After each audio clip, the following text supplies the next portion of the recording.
But here is the good thing, or the good news. In terms of the services that are that they will get, we have, through this housing program, there is quite a number of subsidies. Because we know, for example, in there, the service charge will be about 3,000 shillings per month. So 3,000 is already more than the mortgage or the tenant purchase that they will pay. Yeah. So, and because these are the most vulnerable in our society, so government steps in and provides a subsidy of 2,000. They only pay 1,000. For service charge? For service charge. Then... so that's from 2.8, now it's 3.8? It's 3.8.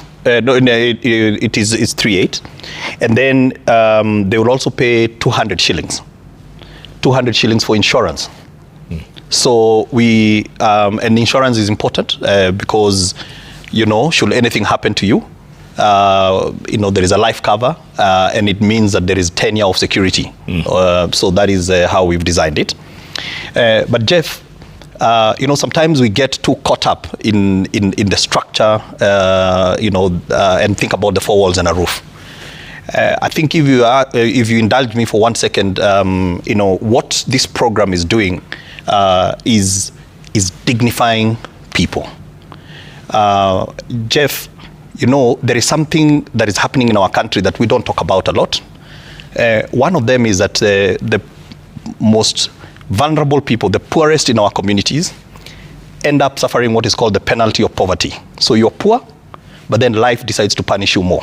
And how does that happen? In that Mukuru area, we did a study. And we found out that the communities there pay 172% more for water than you and I pay. Because they don't have piped water. Water is sold by, you know, bowsers. Yeah. And, you know, you either take it or leave it. So they pay 172% more than you and I get. 2, they pay over 140% more for electricity. Most of them are illegal connections. And 3, they pay to use a toilet.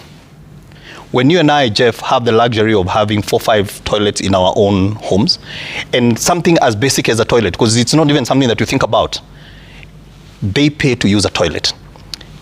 At night, because of where the toilets are, they are in bad conditions, they have to use kasuku, tin, to relieve themselves. That's where you hear about flying toilets and so on and so forth.